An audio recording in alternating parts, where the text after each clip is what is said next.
Welcome back with Body Talk with Becks, and Happy New Year, everyone. It has officially been 1 full year of the podcast. I started this back in January of 2022, so we've come full circle. Thank you so much for listening, and to kick things off for the new year, I have a wonderful interview with a woman named Brittney Freeman. She also has bladder exstrophy, and I absolutely love talking with her and hearing about her experiences and what she's done with them since. And we do talk about a lot of different things that I haven't defined yet, and so I do want to talk about one of them. We mentioned an ectopic pregnancy, which I know many of you are probably familiar with, but I did want to just go ahead and give an overview of what that is for maybe the handful of you out there who don't know what that is. So, an ectopic pregnancy happens when a fertilized egg implants outside of the uterus. Most commonly, it will happen in the fallopian tube, which is not made to hold or stretch and grow with the fetus. So this condition can lead to internal bleeding, and it can also be life-threatening for the mother. So it's very important to get handled as soon as you find out that that's what it is. And if it's not caught in time, the fallopian tube can actually burst while the egg is developing. And that's really the only thing that I wanted to define. If anyone has any questions what a fistula is or what Ativan is, please feel free to let me know and I can define them in the next episode. I feel like those are two things that are fairly well defined during the episode itself. So with that, let's just jump right on in and meet with Brittney.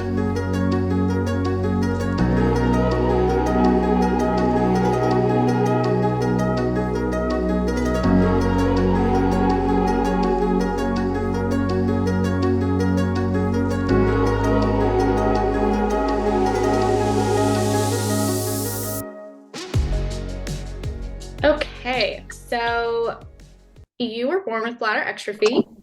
That's also what I was born with. Do you know if your parents Yes. knew ahead of time? They did not know ahead of time. They were told by the ultrasound that I was going to be a boy. My mom always said that she knew I wasn't a boy the whole time she was pregnant, that I was going to be a girl, but that was what her intuition told her. But up until the day that I was born, I was told I was going to be a boy because they just really couldn't see on the ultrasound. And then I was also told that at first they were like, I don't know if it's a boy or girl. We can't tell because of the birth defect. And this was in 1988. So it was quite a ways back there. So they didn't know ahead of time. So it was pretty big shock. Yeah, I imagine. Have they ever kind of like told you what happened when you were born? Yeah, so the story is that my mom went into labor, and apparently it wasn't too terrible of a labor, that she had me, and immediately after she had me, she could tell by the look on the nurses and doctor's face that something wasn't right, like that they weren't telling her anything. And, obviously that's terrifying. I Yeah. can only imagine how scary that would be. So that she was like, asked, is it a boy or a girl? What's wrong, basically? And they were like, well, we're not sure. The baby has some sort of birth defect. Looks like the bladder is on the outside of the body. And she was obviously upset because she was like, oh, it's just like threatening. And they're like, they didn't know. They literally told her, we don't know. And Wow. so then I know that was very scary for her. And so she said that she had what became my doctor as a child, my pediatrician, not a specialist, but he came in and he was like, oh, that's a girl. And this is bladder exstrophy, and basically taught the OBGYN and the doctors as a pediatrician about what was going on here. And it's just classic bladder exstrophy. So it wasn't as severe as it could have been, obviously, with like colloquial exstrophy or any of the other levels that there are, but it was still pretty scary. And I know that now they do the surgeries very soon, Mm-hmm. but I actually had to have my bladder outside of my body until I was 8 months old. Whoa. Yeah, so my mom had to care for it and put saran wrap over me, over my stomach to keep Wow. it sanitary. Yeah, so they literally like bubble wrapped me and saran wrap Wow. to keep me sanitary. Yeah, yeah. Wow. And then I was in after from 8 months, I had surgery and was in a body cast from my armpits to my ankles with a bar in between my knees. There's pictures. It's comical now looking at it because I'm like, how did they think of that? But at the time, I'm sure it was very scary for my parents. But so literally, I couldn't move the bottom half of my body for another 8 months. So it was 16 months before I was out of the body cast. So it was a long, drawn out process back then. Wow. I can't imagine being your parents. That's so scary. Stressful. I can only imagine how stressful that is. Yeah, that's a lot to take on too. I mean, caring for the bladder while it's still on the outside of the body. I mean, you're already, having a newborn baby in itself is a lot of work and extra stress that you're not used to. And so having like that on Hmm. top of it though as well. Wow. Yeah. I am amazed though, and I think you're kind of lucky that your pediatrician actually knew what bladder exstrophy was and was able to recognize it. Yeah, yeah. He, I guess, had some other patients. His name was Dr. Venkata, and he is from India. And I think when he came over from India before that, he actually had patients over there in Doctors Without Borders because he would go back and forth that had that, and so he had recognized it from other places. So he had other doctors that had seen it and dealt with it, but he going through it himself, it was something new, but he knew what to recognize and go through it. So he was my doctor until I was about 10 and started going to Dr. Crop in Oklahoma City. And Okay. Dr. McConnell just retired like I want to say 5 years ago. So he was I felt like when I was a baby he was an old man, but obviously he wasn't. Yeah. But we always feel like that, right? Yeah, definitely, definitely. And so the doctor you started seeing when you were 10 was he a specialist in bladder exstrophy? Yeah, so Dr. Crop is a urology specialist and he specializes in all different types of birth defects with the bladder and kidneys and anything with the urinary system. But whenever I started seeing him, I was really sick. I was really sick. I had been going through basically sepsis. I was getting septic. So, because I'd have infection after infection after infection, because when I had my surgery at 8 months old, the doctor that did it, which I don't even know the doctor's name that did the surgery, it was in Minneapolis, Minnesota, at a hospital there. The doctor that did the surgery somehow put a hole between my bladder and my uterus and made a fistula there. So there was urine leaking into my bladder. But they also are from my bladder into my uterus. And so it scarred my uterus, which is why I don't have any children of my own. I have a adopted son, but I don't have any children of my own because of the scarring in my uterus and other like situations. But with when I had the surgery as a baby and they put that fistula was in there, they also, and I don't think that they do this anymore, but at that time they figured that they would just close everything up below my urethra. And so I literally didn't have a vaginal opening for the urine that was getting collected in there to go out. And so, yeah, and it seems kind of wild now, like to think of them doing it that way. But when I was little and I would be in like dance and cheer and playing outside and things, I would be jumping around and it would literally shake this stuff out. And so then when I went to middle school or got started in the upper grades where we didn't go out as much and I just wasn't being as active and as busy outside all the time, it started to collect in my uterus and just sit there. And so that's why I became septic, is because of sitting in there. And so I started getting sick. And then they would put me on antibiotics. I would get a little bit better. And as soon as the antibiotics like ran their course and I was off the antibiotics, I would immediately get sick again. And so I was going through that process of trying to fight it that way. And finally, Dr. Mancata said, okay, look, I think this is a grade type of a thing.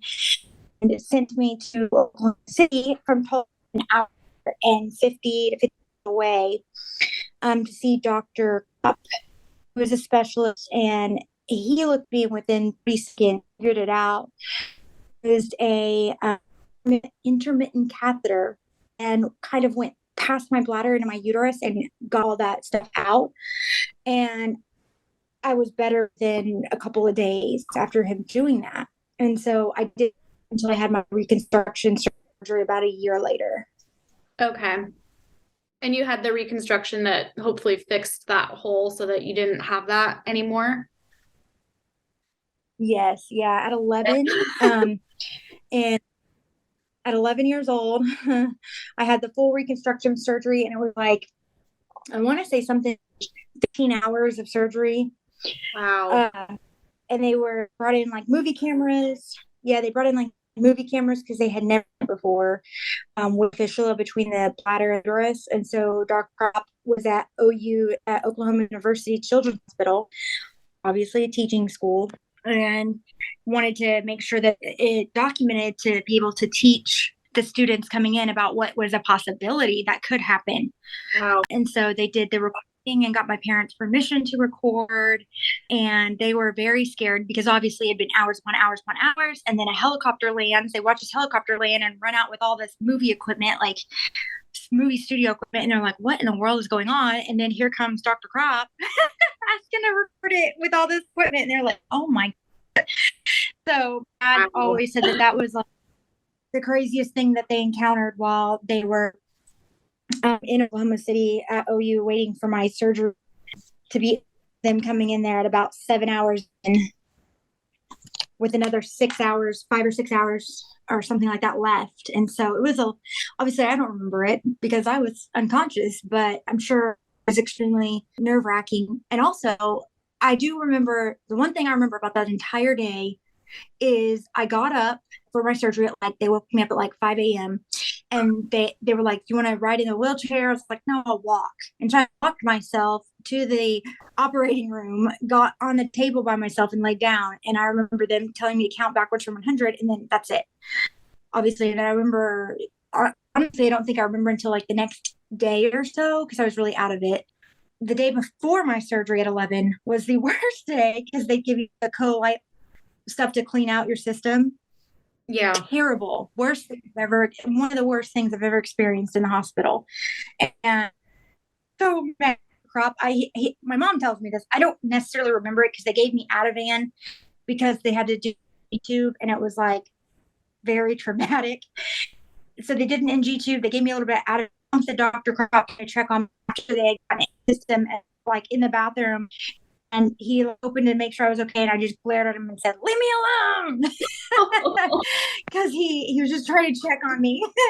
Yeah. But I was not in the mood to deal with it at that point. And I was like, yeah, I'm never very happy when I wake up from surgery. It's not a kind of Ativan or any kind of medication in my system. I get kind of grumpy. So bless his heart, I felt bad when my mom told me that. So when I saw him after my surgery, and I apologized. I was like, I'm sorry if I was.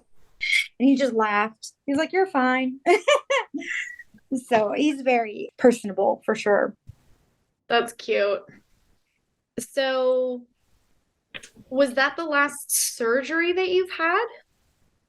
No, not exactly. It's my last big surgery that I've had to have. I have not had to have a revision, like knock on wood. You'll hear a lot of like those Southern phrases and things. But no, I haven't had to have a major surgery. I had at 16 years old, I had kidney stones. Oof. We've been having kidney stones and they were getting stuck in my bladder because in my surgery I have to cath. I have a suprapubic stoma. And so I use a catheter through, it's kind of like surgery where they catheter their belly or their stomach. Mine's a little bit different. It's called an appendivascostomy, but always has a big name. But it's very similar and it goes down and goes into my bladder. And then it just has the pressure from the urine to relieve itself.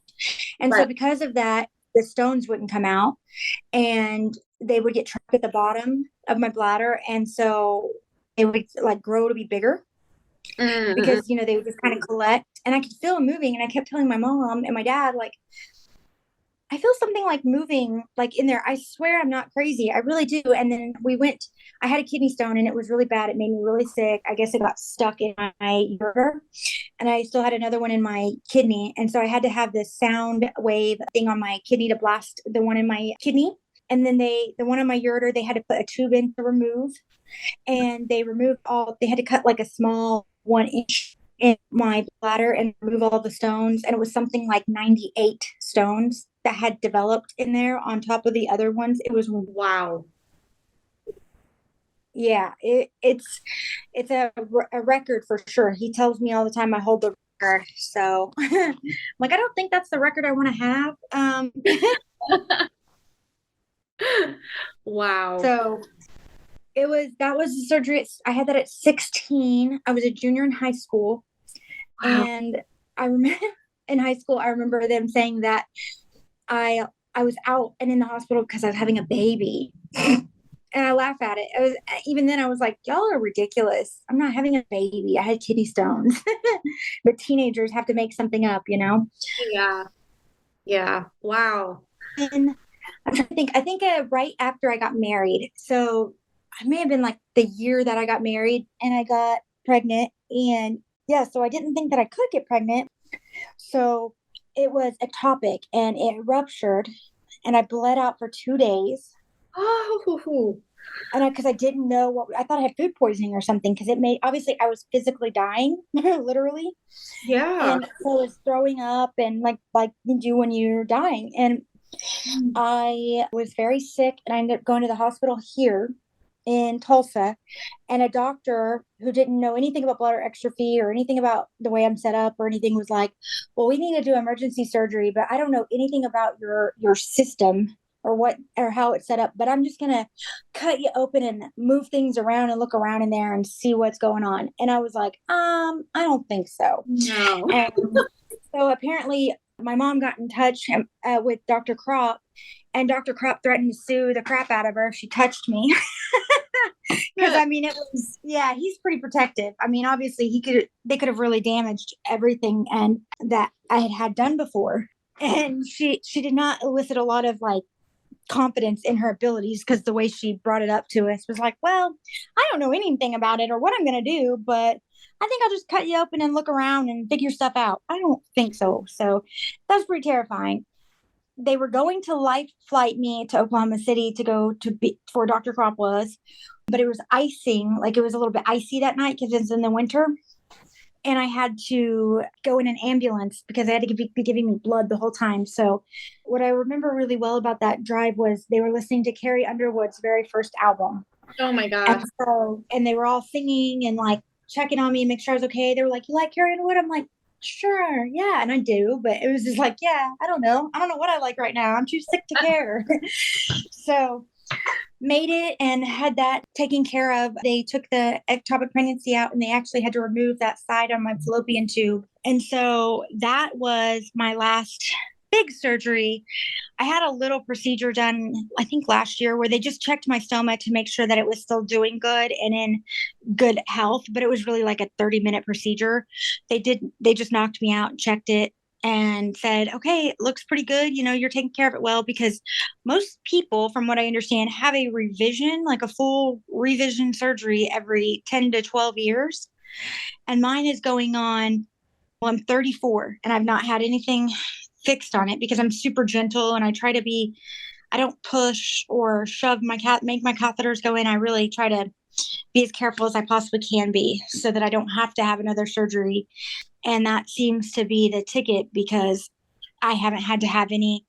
I just had to change my catheters. Whenever I start having trouble cathing, they give me a different type of catheter to help me be able to cath. So that seems to be the best thing that's helped. And at the time that they checked my stoma, I was having trouble cathing. And it was just that Dr. Crop, he's so funny. He goes, well, you're just getting older. Gravity's pulling on it. So we need to change you to a QA catheter. I'm like, well, thanks, Dr. Crop, for telling me I'm old. I appreciate that. He's a pediatric doctor, so I'm probably ancient for him. That's wow. So can you feel when you have to go, or do you go on a schedule? Okay, so it's kind of weird. I can sort of feel it, but it's not like, you know how they'll say, I have a tingle or like a little bit of pressure. Mine's almost like it gets painful pressure, and it's not a tingle. It's more just like I can feel it really pressing maybe on other things possibly, but it's not a normal feeling. And so I try to go every 4 to 6 hours or more often if I can. Obviously catheters are extremely expensive. So, and I can't reuse because of the type that I have. So I try to go every 4 to 6 hours if possible. And I don't try to wait till I can really fill it because at that point it's really full. So I've been getting better about that as I've gotten older and gotten more responsible. Um, but I Yeah. have had it before where I could not get my catheter and I thought that they were going to have to go through my bladder wall because I have no emergency release valve at all to let anything out or release pressure. There's no way to do that. So they'd have to take the big syringe and needle and go through my Yeah. abdominal wall. Yeah, I hope that that never has to happen, but I am glad that's an option in case it ever does because I don't want to rupture. That's for sure. Yeah. Yeah. Wow. So you've never had like a blockage or anything like that where you like really couldn't get the catheter in? I have had like it blocked or like closed off because of pressure in my bladder. Okay. And what they took a wire, like this little wire thing, and got it to go into my bladder. And it's weird because I can't feel necessarily when I have to pee like normal, but when I put my catheter in, I can feel that it's in, and I can feel that it's in the right spot. And like it's so interesting because of how it's like you wouldn't think that you'd be able to feel these things, but I could feel where I need to go with the catheter when I'm putting it in, the angle that I need to go into and things like that. Cause it's a coude, so it's got a little curve on it. And so I make sure the curves go in the right direction. But at this point, I had not gotten the newest version of the catheter that I have now. This was 2 years ago over Christmas. Couldn't get my catheter to work. And I was just continuously having this issue. And I would have to wear a catheter, a Foley catheter for, I want to say 2 or 3 days is what they had me wear it for to like help the stoma to kind of like resettle. And so I'd wear that and I'd just have it plugged and like take the plug out whenever I had to empty. Yeah. And so I would do it like that. Well, whenever the catheter would come out, I was continuing to have the same problem though, because the catheters just weren't getting enough like lubrication on them, basically. And so they gave me the ones that have the hydrophilic catheters, and those seem to be working great right now, which is fantastic.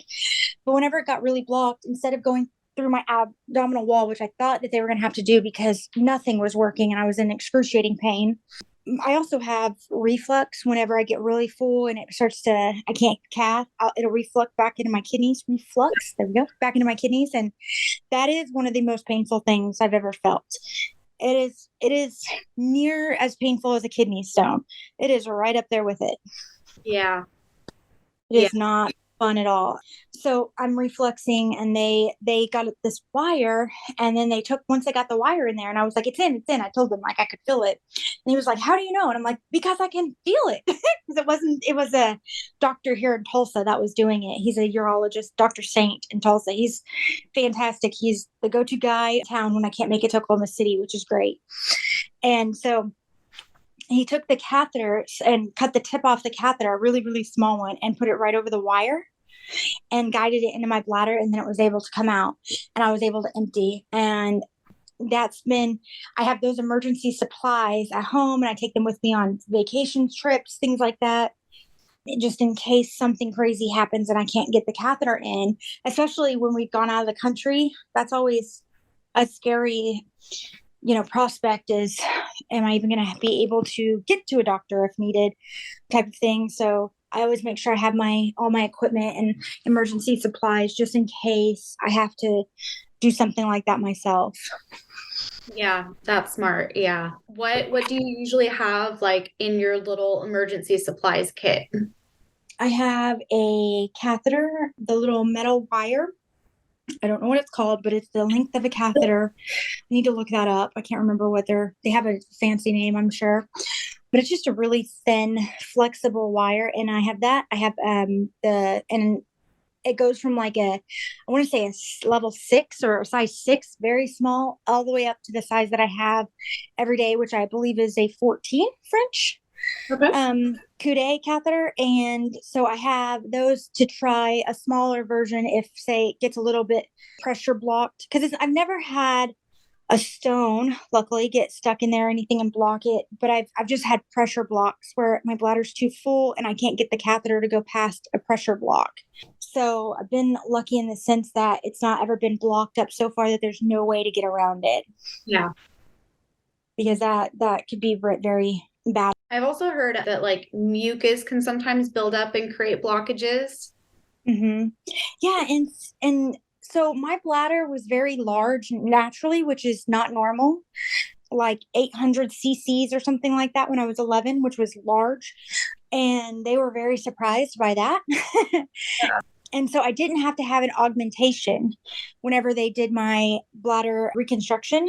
So I do have my appendix, which does produce a little bit of mucus, but not as much as like if I had to have the piece of bowel on top Sure. as well.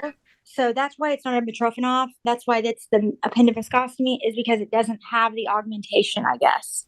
That's Okay. the only thing that makes it different. So it is an interesting to look at it on a diagram. He showed me the difference one day because I was asking like, what's the difference in those two things? And he said, with the augmentation and the Mitrophanoff, the way that they go into the bladder is a little bit, the angle is a little bit different. And then also they have to augment the bladder with a little bit of bowel. And I was like, oh, okay, that makes sense. So mine does not have that extra part. And I just go straight down from my belly button into my bladder. Okay. Okay. Cool. So Thank you it's, for that. Yeah, I've always yeah, wondered too what the difference was. So very small difference, but I guess it makes a big difference in the amount of mucus and amount of like contaminants that can get in there, because I know that I used to have to, oh, what is it, where you put the fluid in there? I haven't done it in so long I can't remember what it's called. Irrigate. Yes, thank you. I haven't done it since I was like 15. So I used to have to irrigate a lot, but I haven't had to do that because I'm really good about emptying my bladder all the way. And so I just do it if I ever feel like I need to, like I'll be able to feel if there's anything in there, and then I'll irrigate really well. But for the most part, I am able to completely empty, and I don't have as much mucus. So I'm able to get a lot of that mucus out just normally. And that makes a big difference with the irrigation, and not because that always gave me horrible bladder spasms. oh, And that's, so I hated doing it. So being able to not need it as often was lucky for me, because it's the worst. Those bladder spasms, they'd almost make me feel like I had to pee like constantly, and or have that pressure constantly, and it wouldn't go away. And so I also found out after a while, they asked me why, if I was having bladder spasm, I wasn't taking the medication they gave me for it. And I was like, well, because it makes me feel like my throat is thick and like I can't really breathe very well. And they were like, oh, you're allergic to that. You're literally having anaphylaxis. Don't take that. I was like, oh, well, okay, I'm not going to take that. So luckily, I didn't take it very often because I could have had full anaphylactic, I guess. yeah, that's Um, scary. but it was like, it didn't feel like an allergic reaction anywhere else. It was just like my throat would get really thick filling, and like I would feel like it would make it a little bit hard to swallow and breathe a little bit, but not to the point of fear or any other allergy reactions at all. So, but they're like, that's still an allergic reaction. So, Yeah. still a problem. Wow. Yeah. So you're the first person I've talked to then that doesn't really have to irrigate their bladder anymore. So I think that's really interesting. I probably should do it more, but I don't have nearly the amount of, I haven't had stones or mucus issues since I was 16 and had that problem with the stones. And I felt like when I was irrigating, I don't think that I was doing it very well, or like the right way completely. Because when I was doing it, I think that there would be fluid left in there, like water from the irrigation solution would be left in there a little bit, and it would grab the side of the catheter would grab the side of my bladder, and it would just hurt so bad. So I'd pull it out and be like, oh, I can't keep going, and get frustrated and stop. And I think that that contributed to issues that were going on with the stones, because the salt and everything in the saline. And so it was worse for me to do that than it was to not, and to only do it when I needed to do it, and just to really focus on emptying completely. And once I got out of high school and I didn't feel like I had to rush to go to the bathroom, I started emptying 100% at all times. And then I did not have the amount of stone and kidney or bladder stone issues that I was having when I was younger and in high school. Yeah. Yeah. Can you tell us like how all of this affected like school and friends and the social Yeah, side, I guess. Because I mean, anything medical really does affect every aspect of our lives. absolutely. Absolutely. So when I was little in an elementary school, I was terrified to tell people I had a locker in the bathroom. They put like a brown, old, ugly locker in the girls' bathroom on a cabinet in the handicap stall. And so it was like a little table with this big locker on it with a lock on it. They put my stuff in there. Well, then everybody's like, why do you have a locker? Why do you have a locker? So it's like, oh gosh, can we make it a little bit more like noticeable? Because at that point I had to wear pull-ups or like pads or something like that because I didn't have myself fixed yet and I would leak because of the fistula. They could never figure out why I couldn't get my bladder under control or have any kind of control at all. And it was because there was a fistula that they didn't know about. And so eventually I was in like, I want to say second grade, and it got really bad. Like there was a lot of teasing going on, and somebody had broken into the locker and they were making fun of me because I wore quote diapers and stuff. And so, I mean, it was just got really bad there for a little while. So I guess I came home crying a few times, and my counselor, I went to a very small school, which was very helpful. So like one first grade class, one second grade class, one, I mean, very small. Yeah. So what my mom decided to do after talking with the counselor was she brought every female in the sixth grade in fifth and sixth grade, I think, and brought them in to the library. And my mom came in and told them the entire story about what was going on. And they were crying and they were like, I mean, girls obviously have a little bit more of a heart sometimes, Yeah. sometimes we can also be catty, but in this case, they were very protective. And some of them have known me my whole life and didn't know about that because their parents grew up with my parents, and so they were very protective, anyways, because they were like family friends, and they were the same age as my brother. And so I have an older brother that's 6 years older than me, so they would be very protective of me. So once we told the fifth and sixth graders about it at my school, if anybody said anything, the fifth and sixth graders would just like say it again, I'll pummel you, or anything like that. And they got to be very protective.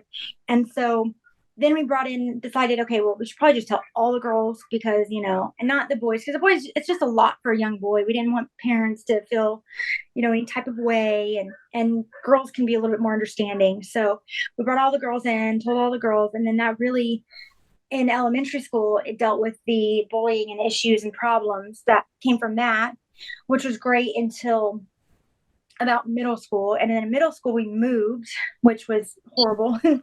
And so I moved to a new school, but I also had my surgery to get my catheters and everything. And so everything went pretty well for about a year. And then somehow somebody got a hold of some of the catheters or something. And I don't remember exactly how it happened, but they ended up like being like, what is this? And like shoving it at me and stuff and like trying to, I don't know, make a big deal out of it. And so I ended up just telling those people about it. And we got to be good friends. And actually one of them that I ended up telling her about it, she is still my friend today. But they were like, you don't have to keep that a secret. Like it's not that big of a deal. But then I was like, okay, I guess it's not that big of a deal. And I would be a little bit more open about it. High school, it wasn't that bad. My high school was pretty big, so it was like everybody had their own like groups. So there wasn't really like groups of kids you had to be worried they were popular or anything like that, where, how you see in the TV and movies, there wasn't really that kind of a school. So I just had my group of friends, and they were very close to me and they all hung out with me and they would take care of me. They would keep catheters in their car for me. And, they were very, very, very close group. Even guys in our friends group would do the same. And, I wasn't super open about it. I didn't feel like everybody needed to know unless I was even friends with you. Like if I didn't know you, I wasn't just going to tell you. Right. Back then, I look back and think, oh, that was silly. I should have just said it. Like I shouldn't have been ashamed because there's nothing to be ashamed of. I didn't do anything. But, the last thing a teenage girl wants to be is different. You just want to be normal, and you just want to fit in. And so that was really almost my fear made it worse than what it really would have been to just be like, oh yeah, I bought our Exstrophy. Yeah, look it up or whatever. So that was the easiest time, which is funny because high school you would think would be the worst. But once I got out of middle school, it was got to be very easy. Then by the time I was the end of my senior year and into college, I would just tell everybody. I just kind of didn't care anymore, I guess, what you thought. Like, if you didn't like me, guess what? I don't care. Good for you. Have a nice day. I don't care. I kind of got to be in that perspective. So once I got to that point, I started to tell everybody, and the effect on my relationship with most people actually were like, that's so cool. That's so interesting. They really like to like learn about it because it is something that's rare and different, and it's interesting to a lot of people. I have not had a single issue with any kind of bullying or problems until about a year ago, actually, which is weird. As a 33, at that time, 33-year-old adult. Yeah. Yeah. I mean, you would think that it would not be an issue, but I had an issue with this girl who we're in the same friends group, but her and I don't know. I guess we just kind of got off on the wrong foot. I don't know. I just think that she was kind of like off-putting to me a little bit in a way because she was always very, very like harsh and would say things, and I would just be like, oh, okay. You know how some people don't think before they say things? Yeah. Well, she was definitely one of those people, but they would not just be whatever was on her mind. She would say really mean things. And so it's like, oh, okay. Or point out your flaws or whatever it may be, and not in a nice way. Not like, hey honey, you got something in your teeth, but be like, girl, are you stupid? You got something in your teeth. Like, she was very she's very rude. So her and I just did not get along. We could not figure that out. So we're in the same kind of group, and we're sitting there talking in a big group at like a get together. Actually, it was not this past Thanksgiving, but the year before at Thanksgiving. And it was called Friendsgiving. And so we're all sitting there, and it's all the wives and girlfriends, and we're just talking. And my husband's on a softball team, so that's how we all know each other, through softball. And so softball team's all sitting there talking and stuff, and somehow we got on the topic of potty training our children. And I was like, yeah, I would not have been able to potty train Trey by myself because I would not even know where to begin to tell him what to feel or what to do or what, because I didn't go through that. And so we're sitting there, we're talking about that. And then they're like, well, why? And so I told them that I had bladder exstrophy. And so then I had a hole in my bladder. And so I had to wear pull-ups until I was like 10, whenever I got surgery. So I've never felt it really like in a normal person. And so anyway, by the end of that conversation, she says to me, we're talking about something and diapers. She goes, yeah, it's really hard to tell your child not to wear diapers when you do. And I really wanted to punch her, but I was in her house, so I refrained, and I was like, oh, nice. Yeah, classy is all I said. And I just rolled my eyes and walked away. And I guess all the other girls were like, what are you saying? Like, kind of got on her about it or whatever. And everybody was very like, okay. And I told my husband about it when we left there because I was really upset. Like, it really like just made me angry. I was like, I'm ready to go. I'm like, I'm done. I'm ready to go. I don't care what else is going on. Let's get out of here. And so I told him about it, and he was like, he's trying to keep the peace. He's like, I think you maybe misheard or misunderstood. No, I think I would know if I misheard or I misunderstood. And so he's just trying to keep the peace because it's his friends group and softball team, blah, blah. So later on down the road, I won't go to any of the things that she's going to be at because I'm not going to be around somebody like that. And so I'm going to say it was this past like late spring, early summer, finally it came down to a conversation between her husband and my husband, Donnie. And basically she told her husband and Donnie both that, yeah, she said it. And Donnie was just like, why would you say something like that? Like, what is wrong with you? And she's like, well, I just didn't realize that it was that mean.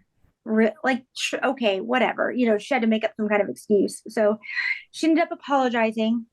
And this was actually, my mom passed away in April, which I think I told you about. But this was probably, I think she, quote, apologized before my mom passed away. Then my mom passed away, and that sort of like kind of mended the relationship. And then she went through something very traumatic with her family member passing away as well. And so I like sent flowers and stuff just because that's the type of person I try to be. Even though I was like, I'm begrudgingly sending you flowers. But I'm still going to do it. And that went a long way to mending the relationship. It's still not perfect because, you can't take back your words, but it's a lot better than it was, a little over a year ago, where I was literally not going to be around her or we were going to end up fighting. Yeah.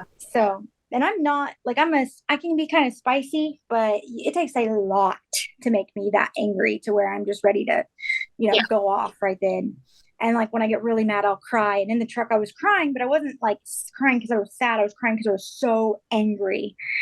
So as an adult, I've had that encounter once with people, and it infected our friend group a lot because if they were going, I didn't want to go. And Donnie was like, well, if you're not going to go, then I don't want to go. And so it kind of like made this whole awkward, like triangle type of thing in the friends group. So that's Yeah. getting better now, but it was still pretty dramatic of an issue to say the least. Yeah. I mean, that just kind of blew up a little bit. Yeah, there's no reason to say something like that to anybody. No, no, not at all. That's just ignorance and not really understanding and not caring to understand. Yeah. So, Yeah, exactly. And trying, I think she was trying to be sarcastic, like funny or something, but it wasn't. It was just straight well, up mean. and if you're not like super close friends with someone, Mm, making a funny joke about their medical problem probably isn't the best way to go about it. right. Yeah, definitely not. And it wouldn't have been funny anyways because it was like a hurtful. It was Right. like a, oh, you can't potty train your kid because you don't know how, you're not potty trained type of a thing is how I took it. And Yeah. it's like, oh, okay. I bet you'll pee your pants before I will. Type of a thing because I can't. But it was just like one of those things that was very shady of her to say. And like I said, our relationship is better now, but it's definitely not something that I will forget. So I'm not going to be opening up to her about anything that has to do with my birth defect or any type of medical issues at all, because why would I? Yeah. You've clearly proven to me that you can't handle that. Yes. Yes, absolutely. And so are you still a teacher? You teach kids? I am still a teacher. I'm doing it in a little bit of a different way now. So oh gosh, 8 years, for 8 years, I was trying to count. And for 8 years, I was an in the classroom teacher, face to face. I taught middle and high school English. Oh. Yeah. And it was mostly middle schoolers. It was really, I loved it, which is crazy. I was scared of middle schoolers at first. I wanted to teach high school, but I found that the middle schoolers are actually a lot better than the high schoolers are, just because high schoolers just don't care about adults and aren't still have no fear really of adults or respect for them anymore until they get past that, like that stage in their life. Yeah. Um, and then with middle schoolers, especially like sixth, seventh grade and the beginning of eighth grade, they're still respectful of adults in a lot of ways, still have that reservation of getting in trouble matters and things. So that's very a positive thing as a teacher. I love teaching in the classroom, but it did become the last year became a real problem on my health because of one of the things with teachers is we don't get to go to the bathroom. You just can't leave the room to go to the bathroom. Right. And so if I needed to go to the restroom, it was an issue. We were at the school was just a toxic environment because instead of making it a team environment where everybody was working together, they made it where it was a competition. So this class against the other class and whose students are going to do better. And it was just a really bad situation there. And so they would not watch your classroom to let you go to the bathroom because it was a competition environment. It was a very bad thing. So that was my last year in the public school. We call it brick and mortar in the online school. So I started teaching online school and I did that for about 3 years. 4 years. It all blurs together. So I taught online school for 4 years. And then this past year, after my mom passed away, I was like, I really think I need a break from being in the public education sector. There was just so much other things going on and outside the involvement from politics and everything. So it just kind of got to be overwhelming in a lot of ways. So I decided I wanted a break and I started looking for another job, sort of outside of teaching. I guess I would say like maybe working for a textbook company or making curriculum for a corporate company, something like that. And I ended up finding a job with the Boy Scouts of America. in Oklahoma, and they have this thing called Scout Reach. And in the Scout Reach program, we go to underprivileged schools and we teach the scouting program, like Cub Scouts, to elementary school students. And so I'm creating the curriculum, I'm getting design it all, make all the using what they have for their like den or packs and turning it into where we work into a classroom. So the students get a choice to either go to their specials class or come to Scouts. And it's a lot of fun. And I have a staff of 4 teachers that work for me. And so it's been like a leadership role. And it's also been very freeing because it got rid of all the stressful sides of teaching. And now I just get to focus on all the fun sides. So it's been really positive, really positive. I'm loving it. If something great happens, like I got a balloon the other day. I walked in on Monday morning. We'd reached a goal or something, and I came in and there was a balloon that said "Congratulations," just stuck to my chair, and that really matters because for the past 4 years, I had been really stressed out about that. Like there's no celebrations of anything good or the bad stuff is all that anybody ever notices. They're just literally would nitpick at everything and any great thing that would happen would not be celebrated. And so that was one of the biggest morale killers at the school that I was at. So having a company or a environment that's really positive has been fantastic. And I can go to the bathroom whenever I need to, which is great as well. Because then I don't have to affect my health. Yeah. Oh, that's awesome. Do you think that teaching kids has also kind of enabled you to teach them more sensitivity and kind of a kindness around medical issues as well? Absolutely. Yeah, definitely. I don't talk in detail about it with my students. I don't go in all the nitty gritties, but I definitely tell them I have no concern with telling them, oh yeah, I was born with bladder exstrophy and I had surgery and this and that. And, I was a sick kid and I had to be out of school a lot. And I would just talk to them about different things whenever we would have the opportunity or something would come up where people would be going through something and just using it to say, hey, I was that kid that was having issues that you guys are looking at as being weird or different, or you don't understand it. Well, why don't you ask them about it? Just say, hey, what's going on? Or I would tell them, if you approach it in a nice way and you're really curious, they're going to talk to you. And then also with the kids that were going through some kind of medical issue or have some kind of, like I had a lot of students that had diabetes and they'd have to wear the pump, and a lot of kids would be like, why are you wearing that? What is that? And they would be afraid to talk about it. And I would say, hey, they're just curious. I know that it comes off like abrasive or like they're like belittling you in a way. I don't think that's what they mean. I think that they're just really curious and they don't understand. And I told one student, I was like, it shouldn't be your job to educate them about what's going on with you because they should just be kind no matter what. However, you have the opportunity to educate them about this so that they learn to be kind from now on about it. And so then that student, like, because that student was actually crying, she was really upset because I guess one of her friends had said something mean. And I said, well, why don't you tell your friend that it hurt your feelings? I know that takes a lot of courage. And her friend came over and she told her friend, and they both ended up crying because she didn't realize it hurt her feelings.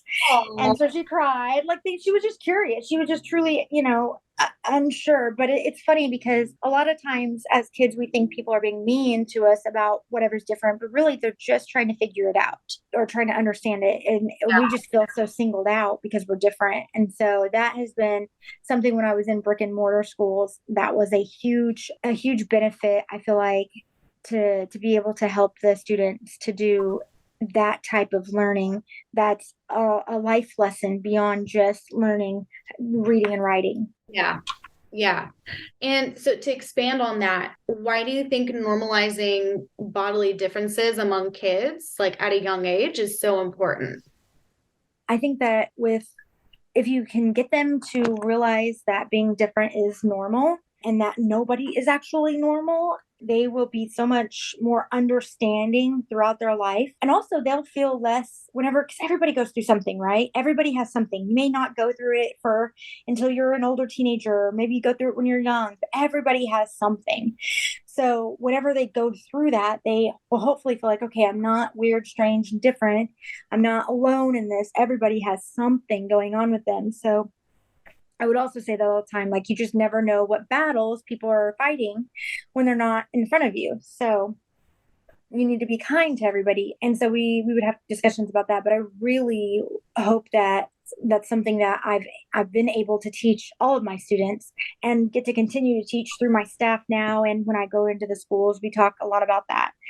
And that feeling of, okay, I'm different, but I'm not really different because everybody's different, is unifying in a sense, and really helps them to feel like they are not so alone in the world, because that's a really big problem with a lot of youth today, is feeling like they have no one, or that they're too different to connect with anybody. And it's hard when they're teenagers. Every teenager, like young teenager, thinks everybody is looking at me, everybody sees everything about me that I see about me. So every little flaw, everybody sees it. But really, all those other teenagers are so focused on their own little flaw that they have, and that they're thinking everybody sees with them, that they don't even see your flaw. They're just thinking about their own flaw, but they don't realize it when they're young. So I tried to tell my son that, my son, that when he was like 13, and he was just like, oh, whatever, mom. But it's the truth. You're so focused on yourself, you don't notice anything about other people. And then they're so focused on their self, they don't notice about you. So if you just focus on the good on everybody, it won't be that big of a deal anymore. Awesome. I love that. And so I also like reading from your Courage to Shine page. I loved reading about your outlook of like telling everybody about your bladder exstrophy. Mm-hmm. And can you just tell us a little bit more about why you're so outspoken about that? So the story that kind of got me talking about that with a lot of people is that when I was in college, I was working my way through college by being a CNA, or a certified nursing assistant. And so as a CNA, I would go in and get to like help and be basically a nurse in a sense, without medication, to patients in the hospital after surgeries and things, because I worked at a surgical hospital. Well, one woman that really inspired me to start just talking to people about it was, she had a surgery, and it was a colonoscopy, or colostomy. Woo, there we go. Sorry, colostomy. And she was supposed to get it reversed, but she wasn't able to get it reversed because her intestines was not strong enough, or something had happened. Well, she was not going to eat. She was just going to give up on life. She just, was done, because she was going to have this bag, and she just felt like, oh, well, nobody can do this, and type of thing. So I went into her room. Somebody told me about it. And so we switched patients with another tech, because they had her, and they're like, she won't eat and stuff. And I was like, let me give it a try. And so I went in there, and I got to talking, and I was like, what's wrong? And I let her tell me her whole story and everything. And I was like, oh yeah. And I was like, yeah. I said, well, let me tell you about me, if you're cool with it. And she's like, yeah, absolutely. And I told her how I was born. I told her that I have to cath every day, and that, sometimes I have to wear a leg bag or something like that. And that, I do this all the time. And like, I'm never going to get it reversed. And it's never going to be different. I've been doing it like this since I was 11. And before that, I had to wear diapers in basically middle school. And so she's just staring at me like, really thinking to herself, which she told me afterwards, like, I'm being a baby. I'm being a big old baby about this. And so she was like, I'm sorry, I'm being so doom and gloom. There's millions of people that are going through things that are worse, or that are not nearly as bad or as easy as what I'm going to be dealing with. I was like, yeah, this is nothing. You're going to be fine. You're going to become a pro at this within no time. Nobody's going to know unless you want them to. You don't have to say anything to anybody. It's nothing. She's like, well, I don't think I can play golf. And I was like, well, why? And she's like, well, because I said, girl, lift your pants over it. Nobody cares. Nobody's going to know. Like, just put your pants over it, because it was like lower on her stomach. And she's like, you think so? I'm like, absolutely. I think so. And so by the time I had told her about everything and we had talked, I was in there for way too long, but they knew what I was doing. And she was like, I think I'm ready to order some food. And so she started eating again, and got a more positive outlook. I'm going to get emotional. Sorry. It made me feel like, okay, this isn't a problem. It's a gift. It's definitely a gift, because it's a way to help others. Yeah. Sorry, I told you I'm emotional this year. It's been a rough year. It's definitely a gift. It's got hard days, but it's a way that you can inspire people to not take what they have for granted. Yeah. Because so many people take their health for granted and take their problems for granted, and they just don't think outside of themselves. And it's hard on a day-to-day basis to think outside of yourself. I'm guilty of that as well, but it is just something that I really see as a gift rather than a problem. Because growing up, we always called it my problem, the problem, just because we didn't know what else to say. And, bladder exstrophy is a lot for a little kid. So, but then I just started calling it my gift, the gift, because it really is. And whenever you're sharing and you're able to help people to value what they have. Yeah, that's beautiful. Thank you. Sorry, I got emotional. I knew I would. You're fine. Yeah. I love all of that. All of it. Well, is there anything that I have missed that you would like to talk about or share about your experience with bladder exstrophy and kids and your whole thing? Well, I just basically with the bladder exstrophy and everything, I feel like whenever I was dating and starting to date and get interested in boys, which I feel like I was interested in boys since birth, which is what my mom would have told you. Boy crazy forever. That was definitely something that I was afraid to tell somebody was interested in. But anybody that I did tell never had an issue with it. They were just like, oh, okay, cool. And then would just move right on, like it wasn't a big deal. And it's still not a big deal. My husband helps me to take care of it. And he just he does a great job at making me take care of myself in a sense. Like, are you drinking water and stuff like that? So I know that a lot of people probably feel like if they're dating somebody or in a relationship with somebody that they may not want to say anything and tell them about it. But I feel like if it only needs to be a secret and secretive if you want it to be a secret. But if you feel like that, if you're keeping it a secret because it's something bad or negative, it's not. It's nothing negative, nothing bad. It's nothing that you did wrong. So I just want everybody to know that if you have bladder exstrophy and you're feeling like it's a problem, just know that it's really not. It's a blessing in disguise. And as you go through these things, think of them as a way to use them to inspire and make the world a better place as you grow up, because that's what you're going to end up doing. Everybody I know, especially even you, I'm getting to talk to you. You're using it in such a positive way by talking with people and spreading this message. And so everybody that I know that has bladder exstrophy in some way or form is out making the world a better place. And I think that is definitely something that we all have in common. And it's something that children will be able to look forward to and that they can start doing immediately. And parents can look at it as a blessing that they're going to get to have a child with bladder exstrophy. Beautiful. Yeah. Yeah. That's pretty much all of that. Well, thank you for coming on the show so much and sharing your story. There was a lot to unpack there. Oh, I know, right? Yeah. It is a lot. Yeah. Yeah. So 34 years of all of it. That's a Still lot. going a while, I guess.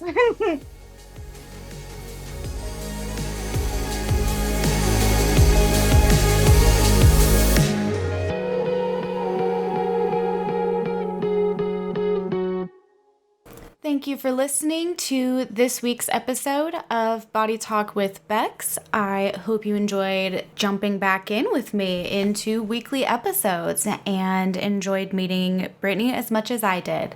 Please leave me a review and hit the subscribe button wherever you're listening to this podcast at, and please share it with your friends. If you have any more questions for me, please feel free to send them to me. I will be stockpiling them until I have enough for another Ask Me Anything episode. If you want to further support this podcast, please join me on Patreon. And at the end of this month, I will be announcing the details about the new Patreon tier features. Lastly, if you would like to share your story or know someone who would, I can be contacted through my website, www.bodytalkwithbecks.com, or on social media. Thank you so much for listening, everyone.